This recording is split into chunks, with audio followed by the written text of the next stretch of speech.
lovely people, welcome back to our channel again. In today's video, you are gonna see how to see someone's liked reels on Instagram. So let's head over to our Instagram and follow that.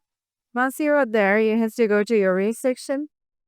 And here in the reels section, if you see one by one reels, you will find that there will be an option like this person liked the reel, or there will be some bubbles in here. So these are the two ways with which you can find the like reels of others. And the other one is you have to tap on the like numbers of in here. And here you can see the people who have liked this specific reel. So from here, if your friend have liked this reel, they will be on top of the list on your site.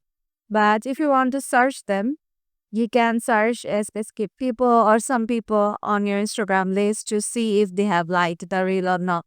So yeah, this is how you can do it. But this video will help you out and we'll see you in the next video.